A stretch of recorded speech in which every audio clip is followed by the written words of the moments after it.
Assalamualaikum warahmatullahi wabarakatuh. Perkenalkan, nama saya Marwa Sapitri dari Program Studi Pendidikan Sejarah, Fakultas Keguruan dan Ilmu Pendidikan Universitas Sriwijaya. Di sini saya akan memaparkan isi materi saya mengenai penelitian kuantitatif yang berjudul Pengaruh Penerapan Model Pembelajaran Blended Learning terhadap hasil belajar siswa di kelas 10 SMA Islam Azhara Palembang.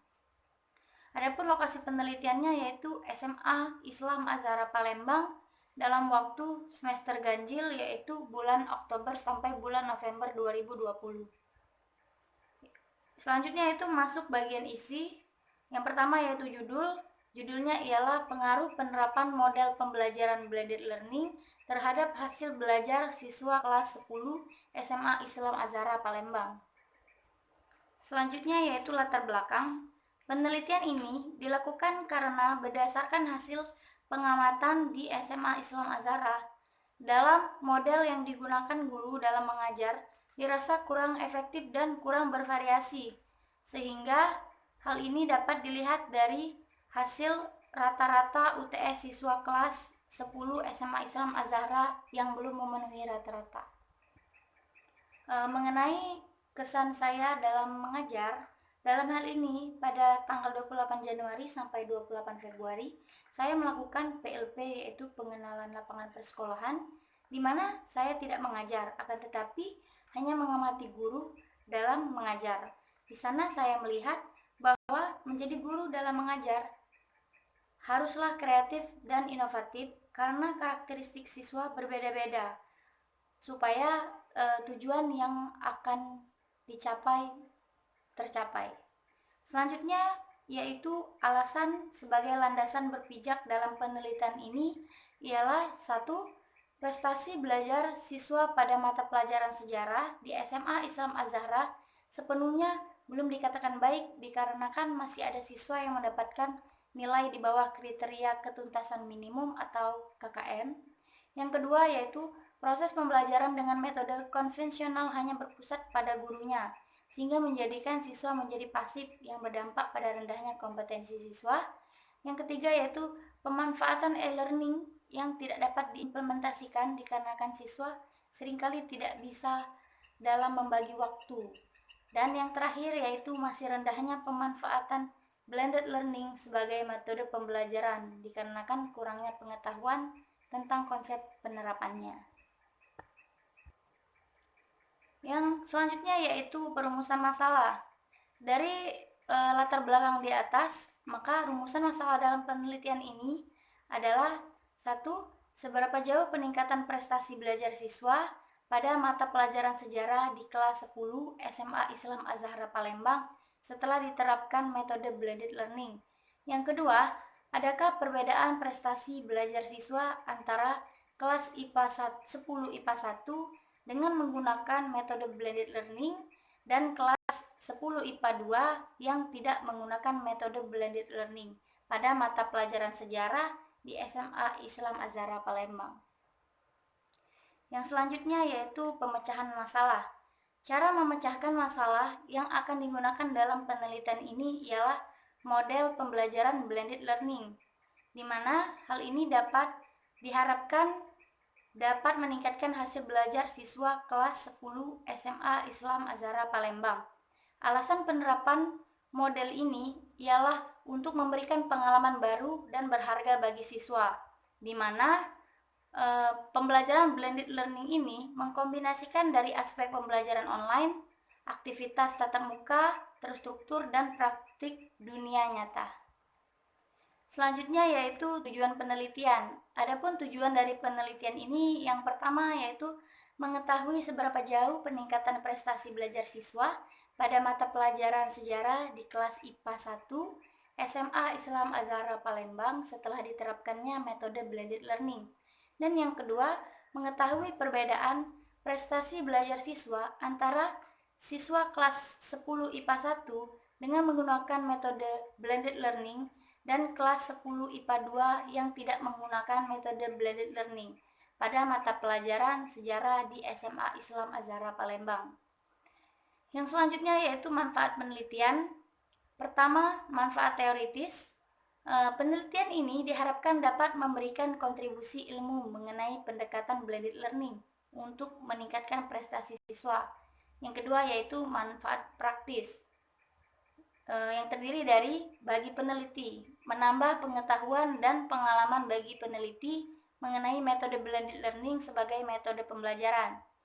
Yang selanjutnya yaitu bagi siswa, diharapkan dengan metode blended learning ini dapat meningkatkan minat siswa untuk terus belajar, minat siswa untuk mencari sumber referensi di internet.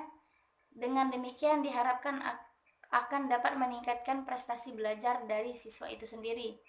Yang selanjutnya yaitu bagi guru, yaitu memberikan masukan bagi guru untuk menerapkan metode pembelajaran kepada siswa berupa blended learning, sehingga inovasi-inovasi dalam proses pembelajaran akan terus berkembang dan menarik perhatian siswa dalam mengikuti serta memahami pelajaran yang diberikan. Dan yang terakhir yaitu bagi sekolah, dengan memanfaatkan kemajuan teknologi dan informasi komunikasi sebagai strategi pembelajaran, menjadikan sekolah menjadi center dan acuan bagi sekolah lain, serta memantapkan kesiapan sekolah menjadi sekolah yang bertaraf internasional. Selanjutnya yaitu kerangka teori dan hipotesis tindakan. Adapun kerangka teori pada penelitian ini yang pertama, metode pembelajaran ceramah atau konvensional, yaitu terdiri dari pengertian metode ceramah, ciri-ciri metode ceramah, kelebihan dan kelemahan metode ceramah, dan langkah-langkah dalam metode ceramah. Yang selanjutnya yaitu e-learning, yang terdiri dari pengertian e-learning, yang kedua teknologi pendukung e-learning, dan manfaat e-learning. Dan yang ketiga yaitu blended learning. Blended learning di sini adalah pembelajaran yang mengacu pada dua aspek, yaitu secara tatap muka dan pembelajaran berbasis komputer. Blended learning bertujuan untuk memberikan kesempatan bagi pelajar agar dapat belajar dengan mahir, berkelanjutan, dan berkembang sepanjang hayat. Selanjutnya yaitu karakteristik blended learning. Adapun blended learning ini memiliki metode pembelajaran yang berbeda, termasuk kombinasi sebagai berikut. 1. Kombinasi pembelajaran tatap muka di kelas dengan pembelajaran online. Yang kedua, kombinasi pembelajaran online dengan akses dan instruktur atau anggota belajar. Yang ketiga yaitu kombinasi simulasi dengan pembelajaran terstruktur. Yang keempat yaitu kombinasi on the job training dengan sesi informal. Yang kelima yaitu kombinasi pelatihan manajerial dengan aktivitas e-learning. Selanjutnya yaitu keunggulan blended learning. Dalam hal ini keunggulannya yang pertama yaitu siswa tidak hanya belajar lebih banyak pada sesi online yang ditambahkan pada pembelajaran tradisional, tetapi dapat meningkatkan interaksi dan kepuasan siswa itu tersebut. Yang kedua, siswa dilengkapi dengan banyak pilihan sebagai tambahan pembelajaran di kelas. Yang ketiga, penyajiannya lebih cepat disampaikan bagi siswa yang belajar menggunakan e-learning. Dan yang keempat, tidak hanya belajar satu arah yang berurutan. Dengan blended learning, siswa memiliki kesempatan untuk mempelajari materi yang diinginkan, serta pengaturan jadwal dan waktu yang fleksibel suatu mata pelajaran. Dan yang terakhir yaitu biaya yang lebih hemat bagi industri dan siswa. Yang selanjutnya yaitu hasil belajar. Pengertian hasil belajar ialah tolak ukur keberhasilan dari suatu kegiatan belajar mengajar. Menurut Depdiknas, hasil belajar adalah siswa yang diharapkan adalah kemampuan yang utuh untuk mencakup kemampuan afektif, kognitif, psikomotorik. Selanjutnya yaitu klasifikasi hasil belajar. Dalam hal ini, Hasan dan Asmawi menyebutkan 3 klasifikasi belajar. Yang pertama yaitu ranah kognitif, ranah afektif, dan ranah psikomotorik. Selanjutnya yaitu evaluasi hasil belajar. Berikut adalah penelitian yang relevan. Pertama yaitu penelitian Munoto dan Alifa 2017 yang berjudul Pengaruh Model Pembelajaran Blended Learning dan Motivasi Belajar Terhadap Hasil Belajar Siswa.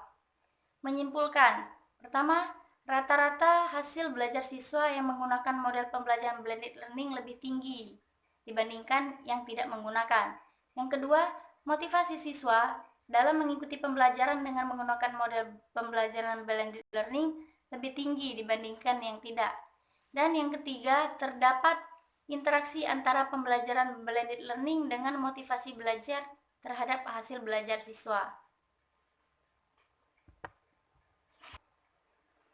Penelitian yang kedua yaitu penelitian dari Rudiansyah dan kawan-kawan yang berjudul Pengaruh Model Pembelajaran Blended Learning terhadap Hasil Belajar Siswa, yaitu menyimpulkan yang pertama, rata-rata hasil belajar siswa sebelum diterapkan model pembelajaran blended learning pada materi menganalisis pembuatan e-book di kelas 10 multimedia adalah 66,52 dengan standar deviasi 7,75. Yang kedua yaitu rata-rata hasil belajar siswa sesudah diterapkan model pembelajaran blended learning pada materi pembuatan e-books yaitu sebesar 86,74 dengan standar deviasi 5,96. Dan yang terakhir yaitu terdapat pengaruh hasil belajar siswa sesudah diterapkannya model pembelajaran blended learning. Selanjutnya yaitu hipotesis penelitian. Berdasarkan kajian teoretik, maka hipotesis penelitian ini yang pertama, HO, tidak ada peningkatan hasil belajar siswa yang signifikan pada mata pelajaran sejarah di SMA Islam Azhar Palembang setelah diterapkannya metode blended learning. HA, terdapat peningkatan hasil belajar siswa yang signifikan pada mata pelajaran sejarah di SMA Islam Azhar Palembang setelah diterapkannya metode blended learning. Hipotesis kedua yaitu HO, tidak ada perbedaan hasil belajar siswa antara kelas 10 IPA 1 dengan menggunakan metode blended learning dan kelas 10 IPA 2 yang tidak menggunakan metode blended learning pada mata pelajaran sejarah. HA, terdapat perbedaan hasil belajar siswa antara kelas 10 IPA 1 dan dengan menggunakan metode blended learning dengan kelas 10 IPA 2 yang tidak menggunakan metode blended learning pada mata pelajaran sejarah. Selanjutnya yaitu metode. Dalam hal ini, metode penelitian yang pertama yaitu desain penelitian. Penelitian ini bertujuan untuk mengetahui pengaruh penerapan blended learning terhadap hasil belajar siswa kelas 10 SMA Islam Azhar Palembang. Bentuk penelitian yang digunakan dalam penelitian ini adalah eksperimen semu atau quasi-experimental research. Menurut Suryabat Brata, tujuan penelitian eksperimen semu adalah untuk memperoleh informasi yang merupakan perkiraan bagi informasi yang dapat diperoleh dengan eksperimen yang sebenarnya dalam keadaan yang tidak memungkinkan untuk mengontrol atau memanipulasi semua variabel yang relevan. Adapun bentuk penelitian ini dipilih karena objek penelitian ini adalah siswa, sehingga tidak mungkin untuk membuat kondisi objek dari kedua kelompok yang sama. Artinya, ada variabel yang kondisinya tidak mungkin dibuat sama, di antaranya tingkat kecerdasan siswa, keadaan sosial ekonomi, dan motivasi belajar siswa. Selanjutnya yaitu variabel penelitian. Menurut Sugiono, variabel penelitian adalah suatu atribut atau sifat atau nilai dari orang, objek atau kegiatan yang mempunyai variansi tertentu yang ditetapkan oleh peneliti untuk dipelajari dan kemudian ditarik kesimpulannya. Menurut hubungan antara satu variabel dengan variabel lainnya, maka macam-macam variabel dapat dibedakan menjadi yang pertama yaitu variabel independen. Variabel independen dalam penelitian ini yaitu A. Kelas eksperimen, pembelajaran menggunakan metode blended learning IPA 1 yaitu kombinasi e-learning dengan ceramah. Dan kedua yaitu kelas kontrol, yaitu pembelajaran menggunakan metode ceramah saja, yaitu kelas IPA 2. Selanjutnya yaitu variabel dependen. sering disebut sebagai variabel output kriteria konsekuen. Dalam bahasa Indonesia sering disebut sebagai variabel terikat. Variabel ini dipengaruhi atau yang menjadi akibat karena adanya variabel bebas. Dalam penelitian ini, yang menjadi variabel terikatnya adalah prestasi belajar siswa. Yang selanjutnya yaitu populasi dan sampel penelitian. Yang pertama yaitu populasi penelitian. Populasi penelitian ini adalah kelas 10 IPA SMA Islam Az-Zahra Palembang. Terdiri dari 4 kelas yang berjumlah 30 siswa dengan rincian kelas 10 IPA 1 sebanyak 30 dan kelas 10 IPA 2 sebanyak 30. Dan yang kedua yaitu sampel penelitian. Dalam penelitian ini, sampelnya ialah kelas 10 IPA 1 dijadikan sebagai sampel untuk kelas eksperimen, sedangkan kelas 10 IPA 2 sebagai sampel kelas untuk kelas kontrol. Selanjutnya yaitu tempat dan waktu penelitian. Yang pertama yaitu tempat. Penelitian ini dilakukan di SMA Az-Zahra Palembang yang bertempat di Jalan Telaga, Kompleks Masjid Taqwa Palembang 30 Ilir, Kecamatan Ilir Barat 1, Kota Palembang. Dan waktu yang digunakan yaitu pengambilan data dilakukan 6 kali pertemuan di 2 kelas, 3 kali pertemuan di kelas eksperimen, dan 3 kali pertemuan di kelas kontrol. Dilakukan pada bulan Oktober sampai dengan November 2020.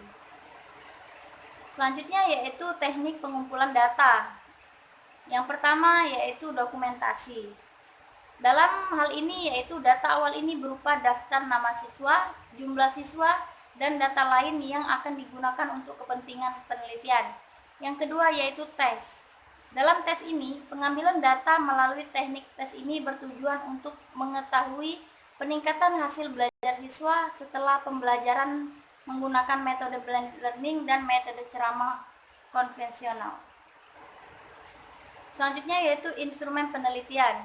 Adapun dalam penelitian ini, instrumen tes diberikan kepada siswa dalam 2 tahap, diantaranya yaitu 1. Pretest.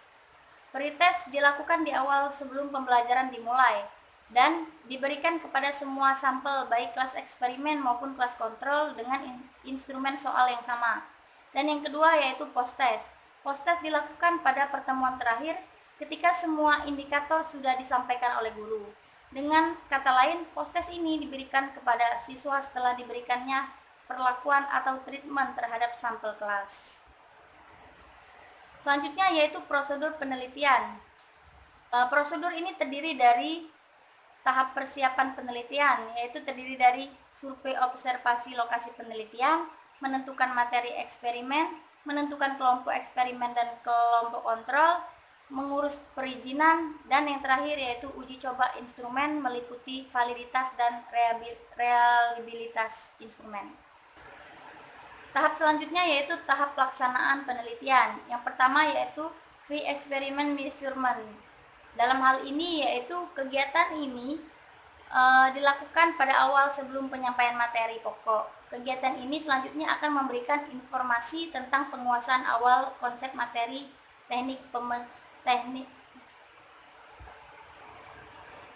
Yang kedua yaitu pemberian perlakuan. Setelah menentukan kelompok eksperimen dan kontrol, maka untuk kelompok eksperimen dalam penyampaian materi menggunakan metode blended learning.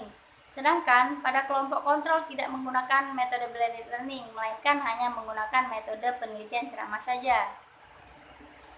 Yang selanjutnya yaitu pemberian tes. Tes diberikan untuk mengetahui ada tidaknya peningkatan prestasi belajar siswa setelah diberikan perlakuan berupa metode blended learning. Dan yang terakhir dan selanjutnya yaitu langkah perlakuan. Langkah perlakuan eksperimen ini terdiri dari yang pertama yaitu pretest, kedua penjelasan tujuan pembelajaran, ketiga proses pembelajaran dengan menggunakan metode blended learning untuk kelas eksperimen, dan pembelajaran konvensional atau ceramah untuk kelas kontrol. Dan yang keempat yaitu post-test. Selanjutnya yaitu analisis instrumen. Yang pertama yaitu uji validitas. Yang kedua yaitu reliabilitas test. Yang ketiga yaitu daya pembeda. Yang keempat yaitu taraf kesukaran. Baiklah, adapun daftar pustaka dalam penelitian ini yang pertama yaitu Majid Abdul, yaitu strategi pembelajaran. Yang selanjutnya yaitu Michelle Ellin, yaitu tentang Michelle Ellin's Guide to E-Learning. Ivan Ardiansah mengenai eksplorasi pola komunikasi dalam diskusi menggunakan model pada perkuliahan simulasi pembelajaran kimia. Harun Asro mengenai sejarah pendidikan Islam. Suharsini Arikunto mengenai prosedur penelitian.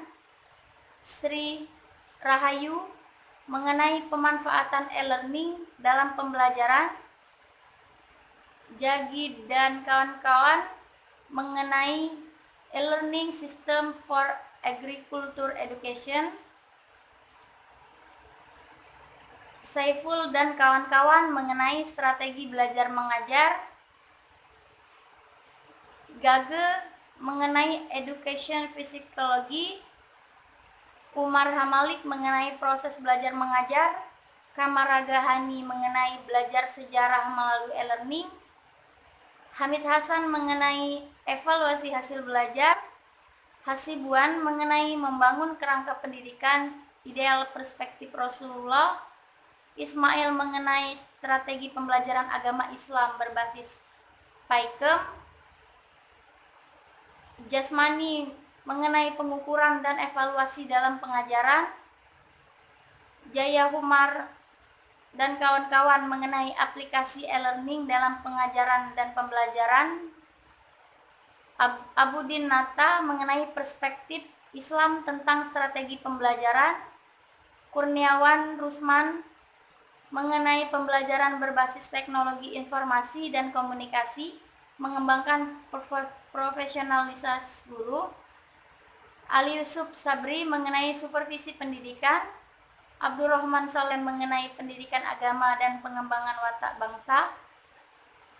Jared Stein mengenai esensi for blended learning. Nana Sujana mengenai metode statistik. Sugi Hartono mengenai psikologi pendidikan, dan yang Ariesto mengenai teknologi informasi dan komunikasi dalam pendidikan, dan yang terakhir yaitu Mukrimah Syifa mengenai metode belajar dan pembelajaran. Baiklah, sekian paparan materi yang dapat saya sampaikan. Apa ada salah kata, saya mohon maaf. Kepada Allah saya mohon ampun. Wabillahi taufiq walhidayah. Wassalamualaikum warahmatullahi wabarakatuh.